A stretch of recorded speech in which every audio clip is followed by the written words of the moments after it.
We're back to back actually. Me and Ben are doing a double header here.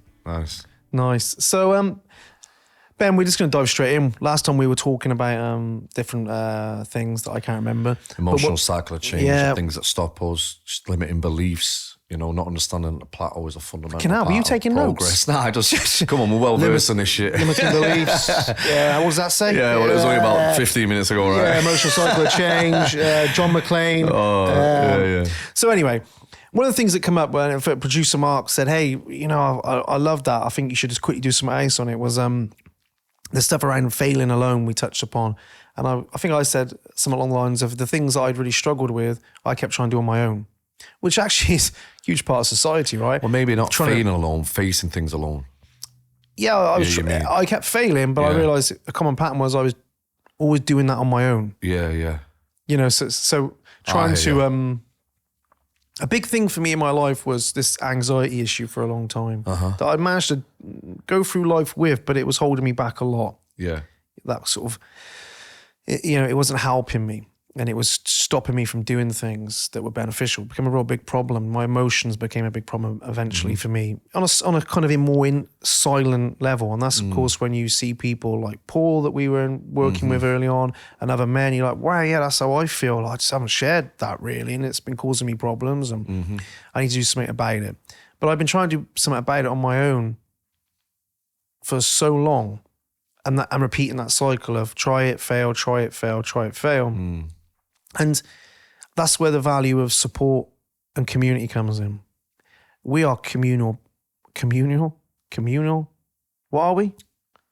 Yeah, communal based, massive. Every time I look at Mike, he just smiles. Just say, I'm going to leave you with that one. I don't know. What is community. Like, you know, we're all about community. Yeah, I'm trying to think, is it communal? Communal. I'll leave you alone with that. Anyway, so community is important, I think. Support network. It comes back to that whole thing, you know, it takes a village to raise a child and stuff like that. Yeah. But we are intent on doing things on our own. Maybe that's this need to prove things. I don't know. But I'm going to do this on my own. I'll make it. But I couldn't. And it reminded me of a little story that I'll share with you and then you can we can go from there. But one of the common reasons people sometimes use to not join, say, our communities is, I want to join. Great, let's crack on. A few days later, yes, I haven't joined because I just want to, you know, I want to get myself I need to be in a better place before I join. So what? Yeah. No, I need to be in a better place before I, you know, come in and get some help. And I always remember when I ran a boot camp back in the day, love that boot camp. A lot of people would say to me, I want to join. And then they wouldn't turn up for the first session, you know, and you'd be like, you know the deal, you're smiling. You get in touch. Hey, well, you know what happened? Yeah, I've decided I'm just not ready. Always I'm not ready. I need to get fit. I need to get fitter. Yeah, needs to be fit. Before I come. What, you need to get fitter before you join the thing that's going to get you fitter. But that's the logic we use. We've all done it. I need to be in a better place before I do the thing that's going to get me in a good place. Yeah. I need to have a bit more energy before I do the stuff that's going to give me more energy. And that's the example we use is like, we think we're going to, you know, the reality is the thing of this, God, let me get my words out. The thing that I'm trying to get across here is I'll always throw back quite directly, how long you been trying to get fit for? How long you been trying to get in emotional shape for? How long have you been trying to sort your business out, if that's what they're coming for? Yeah, years. Fucking hell, that's a big old seagull up there, isn't it? Someone clip-clopping on the roof. Yeah, years. All right. So what makes you think you had to do it on your own this time? That may sound like a sales tactic, right? And that's sometimes where you share that when your job is paid coaching. It's that, but it's not. It's the reality check. So why are you going to have to do it on your own this time? You've not managed it yet. Bullshit. But it's a fear mechanism. Again. Yeah. It's like, oh God, I'm afraid of doing something that's going to be good for me. I'll talk myself out of it. You know, I always joke, eventually the person who, say it was a woman, I'm going to join your boot camp, I'm just not ready yet. Eventually be like, I'm going to go running now with my husband in the morning. Yeah, you've tried that before. And you don't say that, but then, 6 months later, you're doing that running, bump into him. No, we did it for a couple of weeks. Yeah, exactly, yeah. And I think we all do that. It's not all of us, but it's a common thing in the areas that we struggle to change. We try and do it on our own. We don't involve other people. We don't get help. We don't get support. And that is one of the major reasons we won't keep going. Because it's easier to keep going when you have people in your corner. Big time. And people who know what they're doing. Mm-hmm. You know? Well, that's another issue to address is 99% of people giving this advice are talking from theory. If we was actually to go, how's that working out for you? Do you drop short? So you got to be very careful. I think in finding the right person, the right people, which I think we stand for very well, is we practice what we preach, right? Everything we teach is a skill that we've mastered. Yeah. Have you earned it or learned it? Yeah, exactly. And I think for the most part, you've earned it. You're like, oh, you've earned your flipping stripes. You haven't learned, you haven't read it. We get it. We understand the struggle. We understand the emotional cycle of change. That's why we can meet the conversation ahead. We understand that we don't overwhelm you from the beginning and make sure that we're just putting up some basic routines, because that's enough of a stretch for most people. Once you lay down that, we start building it out. We start building it out on that. We don't want to start talking about the brain waves and, the mechanics of bleeding meditation when you can't even drink a pint of water in the morning. But support. Yeah, support, guidance, the right skill, the right step, crucial. The right time. So why do we avoid it? Well, sometimes why do we avoid looking stupid? Maybe sometimes is it we're afraid of looking stupid? What the belief that has to get cracked? I think, well, certainly this logical excuse is, I need to do this before I do that. Yeah. I need to get further along before I join the gym. I just need to get a bit fitter. Yeah, well, it's like you're going there to get fit. But that belief is really a justification of some shit that's not true, right? Come on, yeah, because they know they're talking shit, and they usually give that excuse to avoid the very thing that they need to do. Because again, they're about to step out of the comfort zone, and what's that going to trigger? Yeah. Alarm bells. Boom, boom, boom. Oh, wait, fear's kicking in. Why are we doing this? We're not really clear on why we're doing it. You've not got a clear step and plan, so to say. So I'm just going to hold back, justify some shit that makes me not do it. That sounds okay, maybe gets you over the line. And they're actually trying to convince us, not themselves, of why they're not doing it, because the deep-rooted reason is what they know, right? Which we can't pick out. And this, when it goes back, when I was looking like, I need to get better at selling, right? Sales. Not so much for the money side of it, in understanding that sometimes this shit can feel sleazy from us, because, especially me with a big R, I try to convince people it's the very thing they need to do. Just, because it is. Features and benefits, right? But actually, when you articulate this in a better way, where you're asking purposeful, powerful questions, peeling back the onion for them to find the truth, because once you've got hold of that, then the reason to come into the gym, you're both in agreement with, because from the very beginning and the start, they're not telling the truth anyway. It's a mystical bullshit. Yeah, no, you're bang on. Yeah. I was just distracted. Yeah, I'm just because Mark was leaving the room. Out of the room. And I looked at the corner. Very well. If you can't see him, producer Mark's gone. He's left us to it, mate. But he was like the fucking Pink Panther. Did you see him? He'll probably cut this bit, won't he? Like, fucking talking about me. Walk by the camera. Doing this. Hey, you can't say his mobility was bad. He's just like army crawled across the floor. So the fear of changing what you're saying sometimes, not people, but we justify some bullshit why we're not doing it. We ain't got the right guidance and support. If you do think, oh yeah, I'm going to opt in for that, then you go, okay, you got to get the right guidance and support. Because let's face it, right, there's a lot of shit out there. Yeah. There's a lot of nonsense out there. And the thing about it feeling sometimes sleazy, I'd say, I'm a big believer in, if you want to improve an area, then you need to invest some money into it. Well, because when you say that, you're like, but you sell coaching for that area. Yeah, I know. You'll pay it forward, mate. But you've got to put some and I'm not saying the more you put in, the better. No. Because that's not true. No. But I think the areas that you want to improve, if you're investing a reasonable, we're taking this show very seriously, right? Invested some great money. We invested some good money in the best with producer Mark, aka the Pink Panther. He's back. He's creeped in. And this great setup and this great quality. We could have just done some shit fucking Zoom stuff maybe, couldn't we? Yeah, 100%. Or we could have just done crappy like me and you just like bumping into each other, but doing something. Yeah. So now we're taking this seriously, Yeah. This is serious. We want to do a really good job.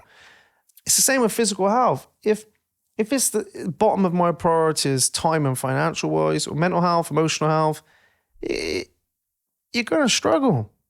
I think investing into some support, it shouldn't be seen as a cost. It should be seen as an investment. And so I think there's people out there who go, yeah, I get it, but I can't, or I can't afford things like that. So I appreciate that. You just got to find what you can afford. Of course. I'm not like, we're not Tony Robbins is fucking, put 50 grand on a credit card and, not that he does that, but there's a lot. Does do that. Yeah, they do a lot of that. Some manipulated shit. I haven't got it. Who cares? Sell your flipping get home, like, kids like, you know. You've just spent 20 fucking grand on what? Well, it felt good in the moment. But I think let's not beat around the bush. When you're serious about something, investing into some support is not a cost. It's an investment into you and your future. Yeah, with serious rewards. But it doesn't guarantee success. As some people just throw money at shit and don't actually invest the time. Oh God, I'll pay more money and that'll fix it. No, you can't just buy your way out. The more money, the shit. better. But a decent investment into the things, the areas of my life that have transformed. Think mentally, physically, emotionally. I've invested a lot of money into those areas. Big time. And they have transformed. People's eyes light up when I tell them how much I've invested. Like, you've really spent that much in yourself. But it's all relative. And I think my first investment was £99 into it. And you think that's not a lot of money for some, a lot for others. But at the time I was like, 99 quid, oh my God, 99 quid. A month this was for like a marketing thing. But that actually investment, I would not be here. That kicked me off. And I just think investing into things is a big deal, but also investing into community is a big deal. And here's the point I'm trying to make on both financial and community. How often do we want community? Yeah. But we don't invest into community? That's a big one for me. It's the village pub analogy. Oh, the village pub's shut. Why? Because you went there once a year. That's why. If everyone went once a year, it shuts, doesn't it? Mm-hmm. Oh, I love it at Christmas going up there. Well, use it more. Yeah. Use it more. Invest into your community. Get in there. Give, that lovely local coffee shop shut down. What a shame. Well, get in there. Yeah.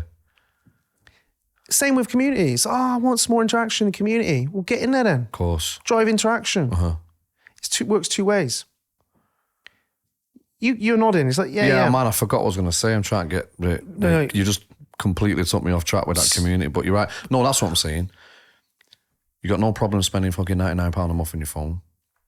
Some people will, it's essential, right?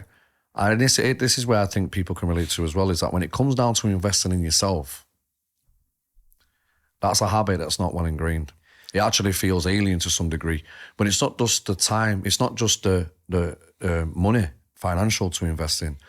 People ain't willing to put the time and energy into. And we've done a thing on time management recently, right? And I was breaking it down, going, listen, you're either wasting time or you're investing it. And you know, time is something you're never getting back. But we trade our time for £12, 18 time, whatever it may be. And I get it, we've got to make an earner. But the fact that we're exchanging something that is unlimited value for something of an hourly basis. And we're not thinking how well we're using that time. Because when you invest that time, you can throw money at shit and think you're going to fix it. Money ain't going to buy it back. Yeah, money doesn't guarantee success. But you've got to back that up then with time and energy, which is priceless, right? And it's them three things that people do. They don't want to put the time into themselves. They don't want to put the energy into it. And they don't want to put financial... Like, how many times... Well, you're improving people's mental health. But you should do it free. Oh, God, yeah. But I get it, because there was times where I didn't want to invest money into things. Well, slow the tape down a bit. When it felt alien for me as well. You go, like you would have. You're like, I remember once you get used to it, it makes sense. You see the return on investment. Well, that's my point of making. And a lot of people have been stung, which doesn't help online. Yeah, I spent $3,000 on the Decode Your Beliefs course. Oh God, how'd it go? It was crap, and I'm here. And he's like, yeah, you got ripped off. No, I know. I respect. That's why I say you got to choose your tribe, right? I know you do. Yeah, So I remember the first time stung. Phil Richards. It was like $299. I'm researching this guy, seeing if he's a rip off, all this type of stuff. And I was on a cuff for not going. And Lisa's like, "What have you got to lose? It's 300 quid." But I'd created this unrealistic value of this money that it was something it's not, because we probably spent that on a night out around my own personal investment for my own personal development. And you sometimes you're trying to find that thing that justifies your shitty belief, innit? Because I'm like, well, some guy said it was shit, but 99 others have said it was great. And you do it in your own mind. Here's the 99 reasons why I should probably invest in this program, in myself. You're not investing in the program. Why don't we? It's the fear of, I will say this, is it the fear of losing the money? Is it the fear of being ripped off? I don't know. being ripped off? Or is it just that extra barrier where, shit, like now I'm serious? Well, maybe it's a new experience. It's like no one really appreciates the health until it's get told, mate, you probably not got long left. And you think money's going to buy you out of that. You know what I mean? Sometimes I think we're not realistic. You know, we chat shit, that much shit to ourselves that we just create something, a belief that mask over the cracks where really at some point, them cracks are going to blow and that dam's going to flow. Yeah, I remember I made a post once, just a question, because I think it was an important question. You know, is money, is your health really more important than money? Because I wanted to see, like, if people could really weigh that up. Is your health really more important than money? Was it a mixed bag? Well, because how many times do we make choices based on Just financial alone. the money? But, and the other point I was trying to make is, for some of us, money is an issue and you need it. We're not all blessed, you know. I saw John Brady write about this once. He was on about, I can't remember, he was critiquing the Habits man, James Clear's newsletter, not critiquing it, but he sent out something around, you know, basically you can always get money back. You know, ultimately you should be investing in your health. You can't get that back. And he's like, that's actually a bit of a generic way to look at things, because some people haven't got the money. And actually a huge amount of stress in the United States is caused by a lack of money and money issues. And if people were to solve that fucking problem, their well-being would increase. And we're not all blessed with surplus income to just invest in our fucking health all the time. He said it much more succinctly than that, but it was a really powerful point. Yeah. So I get, if you listen to this going, I ain't got no money, I can't invest in anything. I completely get that. Like, I get it. But eventually, I think investing and understanding that investing financially into the areas you're trying to improve, if you do it wisely, will yield great results. Yeah, bigger reward. And you're worth it. Yeah. Well, I think you've got to factor all three. I don't think they're separate in it, you know. If you find it, like you say, people are the opposite end, like we just said. You've got the money to throw at it, but you don't put the time and energy in. People haven't got the money, but they're willing to put the time and energy in. One of the issues is not having the money.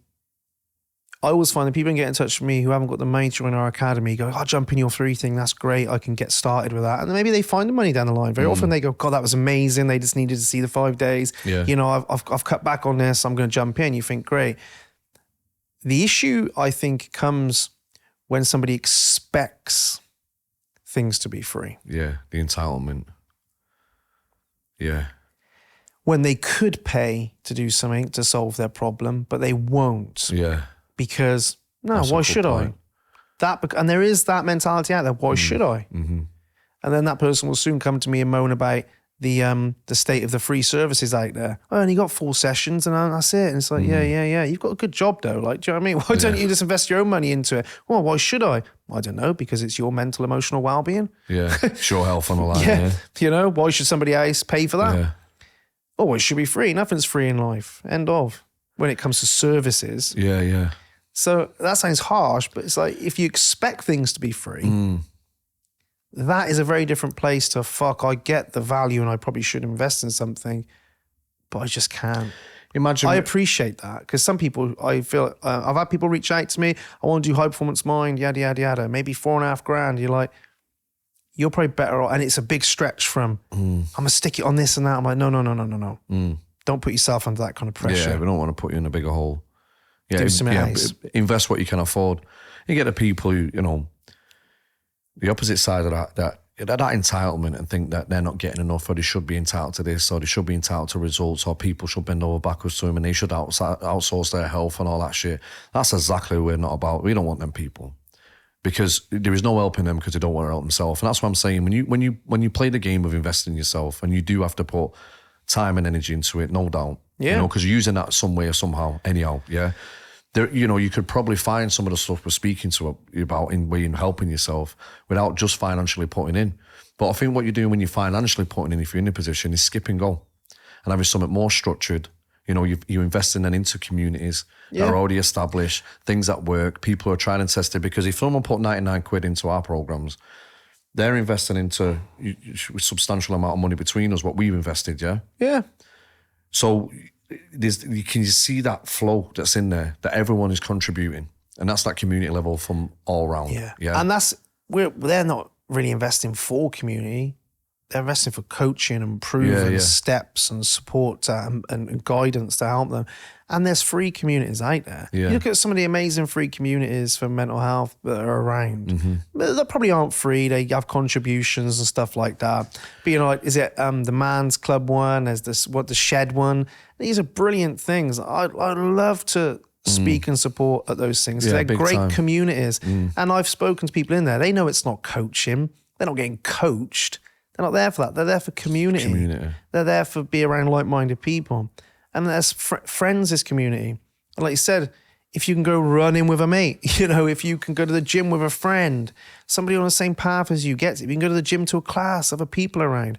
I've always found that people, I trust humanity enough to know that if you go join a gym, if you go do something with your mates or join a community, people in there who are in there want to help and they want to support you. Yeah. That's why they're there.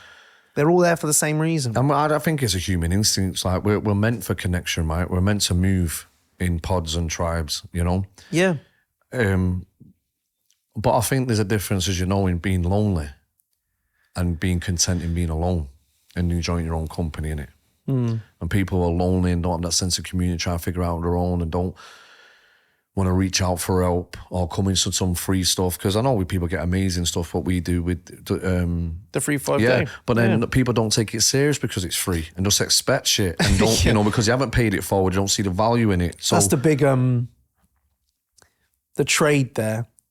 Because it's free, people sometimes don't take it seriously. But because it's free, people who might not come into it and get support and training. Yeah. Because if it was paid, get it. And so it's do you go, oh, fuck it, there's some really kind of annoying people who come through who just take it for granted because it's free, or I can't be able to deal with them, you know. And I've had moments like that. I've spoke to you about it. Let's just do paid challenges, we'll fill them. But then you think, well, there's so many people who get access to that. Maybe you just need to focus on those. But I think don't know if you don't test it. Community is valuable for everyone to change. When you get in that dip, that valley of doom, to turn around and say, oh, got someone on my shoulder. Yeah. Hey, got a few people here. Yeah. Let's power through. That is so powerful. And I think it's underrated, isn't it? I think it's took for granted. Well, we like, you know, no man's an everyone's island. backed themselves, even going in. The young lad in the gym the other day says, I know it's not the best gymnast, mate, but I love it because you always have a chat with someone. Yeah, and I looked at him and I was like, I hear you, bro. Yeah. Man, I because, you know, I'll have a conversation everywhere. I go, good morning to people. I'm always trying to create that connection, not so much community. Well, maybe it could lead it's to a bigger community. Maybe it's connection. And you know me, I'm all, morning, people, strangers, and because it's not always this guy's being a nice guy. It might look that way. It's like I get something from that. You know, I always get something for that. So that's not me being. It's nothing special about me. I think we all want that. It's a conversation I had recently about Mum. You've always wanted love, but you push it away. You know, you've always wanted to be heard, but you won't listen. You know, and a lot of people want that. The very thing that they want, they're sometimes afraid of having it. And that's the thing about support. Of course. People love to support other people, but very often won't accept it coming back the other way. Yeah, which I had to massively do. I was a great giver. That's the analogy I always use. Like, what do you like supporting people? Yeah, I love it. What do you love about it? Oh, it helps other people. Yeah. But what do you love about it? How does it make you feel? I feel great. All right. Do you like accepting support? No, I struggle with that. So you're robbing that person of the feelings of feeling good. They offer to support you and you say no. You basically say, fuck you. I used to do that. You know, I've had a few people come up to me and go, man, you know, you've saved my life. And I just struggle with anyone saying it to me, right? And I was like, no, I get it. Nice one. I really appreciate that. But it's you that saved your life. And fundamentally, that's true, yeah? But you're also firing it back at them. I don't want to be, don't give me that shit. That's your shit. And then one of our members, the lad that wanted to be brought in, said, you know what? You're robbing me of trying to give back the very feeling that... Who was that? It was, Chris. Because he went, you saved my life. And I always used to fire it back. You know, mate, you saved your own life. I just helped you along the way. We give you the skills, man. The credit's all yours. I appreciate that. And that, that's sincere. I'm not... But secretly I'm like, shit, I don't feel nice. Feels uncomfortable. Yeah, massively. Push it I'm away. saving someone's life. Maybe that's insecure. I'm not that good. I'm not a person. I'll save people's It lives. also feels a bit uncomfortable. Massively, but I'm trying to give you the reasons why it makes you feel uncomfortable. But when he said it that time, straight after he said it again, he said, "Save, Ben, no serious, man. I'm looking in the eye, you saved my life." And I was like, Great. I didn't say nothing. I accepted it, and it felt completely different. I actually understood that I was robbing him of his opportunity to express what he thinks, and who am I to judge that shit? Yeah, every time you said, "Oh no, mate," you almost batted it back. Yeah. From like, oh, nah. And he was like, "No, I want to give you this," and you're like, "No, I don't want it." He's like, "I want to give it." He's like, "I can't take it," but then throw it back to you. But that's him trying to just, from a connection point of view, expressing what he felt, and I was robbing him of that, And it was the same, the lighthouse story when we're on the beach, and I go back and I try saving that guy. What are you fucking doing trying to save him? You're not saving him. You stand on that fucking finish line, show him what's required, that's saving him. Because at this point... Well, you were there just motivating him along, weren't you? Jogging next to him, grabbing him. I was like, mate, you've done enough of that. Was it you? Was it Finger? Was it me. you? Was it? Mate, See, I can't Ben, you've remember done that. enough of that. Get in front of him a bit. Inspire him on that way. Stop running next to him. I'm both struggling. It's the thing about support in another sense as well. This is a common thing you hear. Yeah, I just need somebody who's struggling along like me. It's like, Nah. it's good to be around people like that. Yeah, but it ends up a fucking victim But party. then you're like, hey, come on, this is like a flipping, like, who's going to lead you out of this? We're both stuck. Yeah. And you want people who get it, but you also want to benefit. I think you benefit from being around people who are in the same position as you. But you also benefit in that same place of being around people who are a bit further on. They've come through that little bit and can say, yep, I know where you're at. You've got people around you, but also this is the way. This is the way. This is the way, you want to travel this way, roughly. This is the kind of things you want to be doing. And I think that's the most useful. Yeah, rather to get into that hole. Nothing worse than those community groups where you go in there. Everyone's, And everyone's just enabling each other. Shaming, blaming and how hard it is consistently. Victim. It's like, yeah, we need to be heard. It's like, yeah, you do need to be heard, but flipping how? You've been in here 5 years talking about the same stuff. Well, here's an example that's just come to me. I had a friend. I won't say we was close, but we knew each other a long time. And he bells me out of the blue one time. He says, Ben, this is what he says. Man, I've just been scrolling through my phone and for some reason I seen your fucking name and I just knew I had to phone you, mate. And I was like, what's up? And he's like, I got fucking cancer, man. Oh, you told me, yeah. And I said, and this is how I responded, yeah. So what the fuck are you going to do about it then? Right? And what he said was, at that point in his life, his community, his people, his family were coming around, I'm so sorry, traumatized by the news, what can we do, is anything that you need? And he said it just wasn't making him feel better. It was just reassurance. It was, you could see it was coming from a great place, but it was actually putting him in a bigger hole. They jumped in the hole with him, people getting upset and, it was just fucking with him back. Yeah, he needed somebody. When I said, what are you going to do something about it? He said, the perspective changed. It's like, that's exactly what I need to hear because you didn't get in that sympathy hole for me. You actually gave me the reality check that something could be done about it rather than it's over, And this guy's now still in remission. He's ended up having another kid. He's now a football coach, and I see him now and again and I just look and I'm like, man, if there's ever a moment of inspiration. And, that's the thing with community. You don't want to be in a community that is going to, honour your bullshit. Well, indulge it. Yeah. And then jump in with it. Misery loves company, as they say, right? Honour's, I know what you meant. Honour's fine. Like, hey, honour it. Honour how you feel. Yeah, that's don't right. Indulge it. Yeah. The trouble is when we indulge it for too long, we all indulge it for a bit, but I've been indulging how I feel for a couple of years. It's like, yeah, but I need to express this. Like, you need to stop indulging in it. Yeah. You need to go, yeah, this is how I feel. Oh my God, me too. Yeah, me too. Oh my, struggling with this. Yeah, me too. Wow. Hey, what are we going to do about it? Yeah. And I think we do that across the board, innit? Right, I get it. I see you. I hear you. I understand problem. What solution? And just that perspective shift, which we do great at. It's just so natural to us. As well to myself, I'm in this problem, what solution? Let's stop fixating about this. It's happened a lot with my mum. We start, she's done this, she's done that. And valid reasons, but it's like, where's this getting us? Let's flip the script. Right, now we understand what's going on, yeah? This isn't helping the situation. How do we move from this? Where do we all need to be a bit more accountable, take responsibility here? Because then we're in the game of what's in your control, innit? Yeah. And Indulging doesn't put you in control. No. Indulging doesn't. Not one bit. It's not awareness I look at a either. bigger sense of community. Sorry to shut you down. Look when we went to Old Trafford. Yeah. We don't know 99% of that crowd, 0.9. right? What? 99. No. Just me, you and Cairo, right? Yeah, 3 out I of remember that we've got 80,000. for life. What Cairo says percent so, is that? yeah. Somebody figure it out. Yeah. 3 out of 80,000. 3 out of 80,000. What's 3 of a percent out of 80,000? How many people did we not know in that Come stadium? on, man. I'm in my hometown. I probably did know a few people. No, just the You 3. know what I mean? I know. Alright. And technically, did you really know yourself? Or did you just know 2 people? Yeah, true. I mean, what percent is 3 of 80,000? Not 3. So we knew 0.003% of the people there. Yeah. And now, I'm sure you was hugging that guy next to you, or I was. You remember?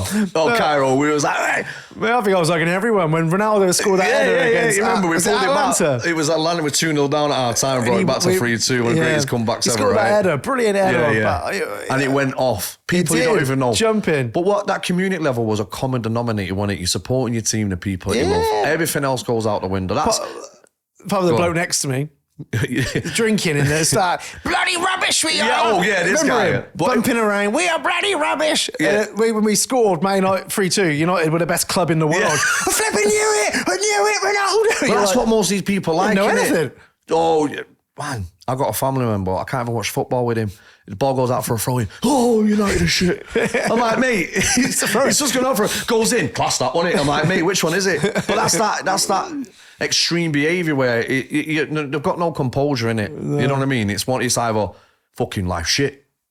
Yeah. Oh, I appreciate that. It's great, that, wasn't it? From the extremes. Yeah, massively. Yeah. And that's exhausting, right? That's a massive thing. You're talking about community. What do football clubs do? A sense of community, a sense of belonging. Yeah. And just to have people around you. And this whole topic we're talking about really going around the houses in different angles is if you keep quitting in an area, a lot of us quit because we're doing it on our own. Why we feel we have to do it on our own, I don't know.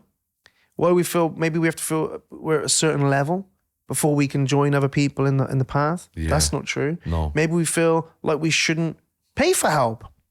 Well, if you can, one of my favorite quotes is, if you have the money to solve the problem, you don't have the problem. That's a big business quote, and it's true. It's like, well, if you've got the money to solve it, as in somebody can solve that, and has proven they've solved it over and over, and you've got that money, then you don't have the problem necessarily moving forward. You can solve it. If you commit and do that, there's a lot of factors to that. Yeah. So a quote for God's sake. But sometimes we can. There should be nothing wrong with that. No, we shouldn't feel like we're failing because we have to get help. I don't see that. And and it's usually when we're struggling, we're like, oh, if I've got to get help, I'm failing. But we look at every top performer on the planet. They're surrounded by help. Like, the best sports people in the world have got coaches. They've got teammates. The people in individual sports have got coaches. They've got support networks. The people at the top of business have got coaches in their mindset. They've got people advising them in business. They've got people around them supporting the daily activities. Nobody's up there alone. And if anyone says, yeah, I've done this all on my own, I would challenge them to see there's been people that they haven't recognised playing a part that's helped them. Man, I loved that. I was that guy that got called out, said I'm a self-made millionaire. And I think someone in his team said, no, you're not. You're self-made, mate. You've got an absolute unit and a support and community that's helped you get there. Why? So maybe we feel we're failing if we ask for help. Actually, it's a smart thing. And maybe we need to remove the word from help. Like, we should only get help if we are not if we're struggling. It's like, it's not help in that essence. The word help's got funny connotations. Yeah, I get it. It's like, hey, get support. Yeah. Clever people have support. Yeah, like, good advice, good successful guidance. people have support. Yeah. Why shouldn't somebody who's struggling get support? It's not a sign of weakness. It's a sign of it's a sign of investment. It's a sign of commitment. It's a sign of intelligence, really, in a sense. It's a smart move to go get around people who are doing the things you want to do that can help you. That's clever. Mate, I think you've just nailed the whole podcast just there. Instead of going around the houses, I wish you would have started that way. And well, we would have had all the different. No, you've nailed it there, mate. And that's the self-worth thing. On. And so, I think if we're struggling on our own, maybe the missing link is getting around other people. Big time. Look at us now. We're in a room, 3 of us. We're like, bouncing off each other. We're all supporting each other in different ways. Well, we definitely won't be able to do it with ways. him. There's ways that we're not paying, that we're getting support off each other. You got questions, you're looking around, you got a couple of blokes on your shoulder. Do you know what I mean? That's important. No, yeah, it's a great point, mate. You've absolutely nailed it. And let me tell you my mum's Suzuki Swift story. Come on. Because someone watched my video and went, that's a good story about your mum, but do you remember the one about the Suzuki Swift? You're probably not going to find this funny at all, but I got to tell it. Mark, feel free to cut this out if you want. This can be off-camera edits, but we were on holiday in a caravan with my mum. Every year I go away on a caravan holiday with my mum and dad. So I'm sat in, you know what caravan holidays are like. Mum's knocked up some flipping dinner or something, probably some ham and some new potatoes and a salad. Dad's fucking reading the paper. He's been asleep. There's The Chase on or something like that. Yeah. Oh, is this recent then? Yeah, this last year. Yeah. My mum's on her phone reading the local news. Not for where we are, but for home. Yeah. Like she needs to know all the news at all times. Shit. So she's sliding through and she went, oh, joyrider caught in Ledbury. Chased him for 5 miles. Suzuki Swift. They can't be from round here. I said, no, Mum, that's the car. Oh, I thought that was their name. Are you joking? Oh, bless her. I was like, I love that start shit. laughing. My old man looked up from his paper. Fucking hell. Fucking hell. She's fucking losing her tire. Shit. She's losing her tire. Suzuki Swift, a Japanese joyrider. Oh, man. I just wish love that. they can't be around here. It's like, oh, brilliant. And I bet, tying that into what we were just saying, because she feels part of the community, man. That's why she'll go away and want to look what's going on. Look at the Be in news. the know. Yeah. That's what it should all be about, I think older people do that better. Massively, They're because like that's what they had, didn't they? Everyone on my street's like 80 odd years old. We have coffee mornings and they help each other and they're talking and they've known each other and they bother with each other. Whereas now and again, the modern world, everyone's in like their eyes is too busy and they just say hello to each other. A lot of things have distracted us from the modern day heart to heart community, isn't it? Yeah. I mean, they do these coffee mornings for Macmillan, and I'm, that's such a little thing, makes such a big difference. People not being alone, being able to discuss how they're feeling with someone's probably going through it, family members discussing, they try and really encourage that sense of community, Alcohol Anonymous, all these type of things. These communities are massive because I think, to wrap this up, it's that relation, that understanding, that connection on your level that really builds a community, because you're giving what you value, you're also receiving it, ain't you? You don't want to be in a community of millionaires and billionaires. I haven't got a clue what this feels like, or vice versa, you know what I mean? So, and that's where they say finding your tribe, not that your tribe's better than another tribe, not, and all this bullshit that goes on, just your people, Yeah. And that's a personal pet hate of mine in the personal development industry. what's that? It's this, This tribe mentality shit.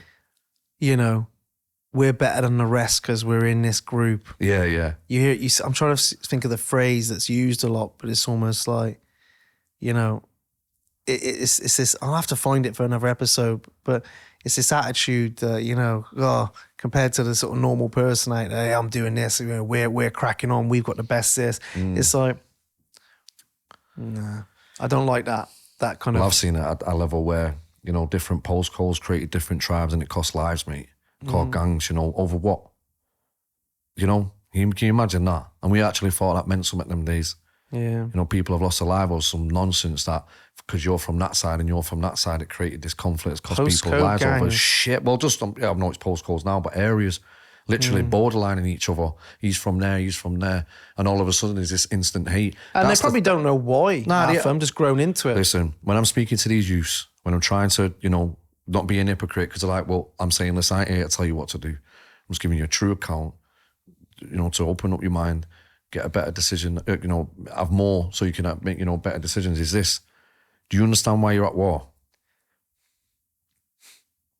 Do you understand why you're doing this? Give me a reason. Well, didn't this happen? And nope. Well, it's because they're over from, so the very fact that they're from a different part of town for you don't know them is enough for a reason that you want to go to a level that you might, someone lose a life, and not just physically, but also, 9 times out of 10, these poor lads go to jail. You always surprise me. You pull out a little bit of street life. Well, you know, at the end. I always think how different our life is. You had, what was it? You had the identity parade lineup. I had the flipping Baker Man. Yeah. You've got postcode gangs. I've got. Well, they call it postcode. I've got the postcode lottery. I don't know. Jesus. But look what the ID parades were. I mean, That was something that helped the community massively. Yeah. You know, I told you there's lads out there that would, you know, take the money and do what they want with it or whatever, but there would be women outside these parades calling all the kids over and taking the money straight out their hand. That become part of an income, whether that's right or wrong. Yeah. The reality was that helped the community on a massive level. And that's just a reminder as we wrap this up for the 14th time. Yeah. That's a reminder that communities can also not serve us. Big time. Maybe think about that. If you listen to this, are you in communities that support you? Yeah. Or well, they're all supporting you, but do they support you? That's a good point. Where you want to go? Yeah. Or do they support you to stay stuck? Get around the right ones. And on that note, kids, we're out of here. Thank you very much for tuning in. It's been an absolute blast. I'll see you on the other side.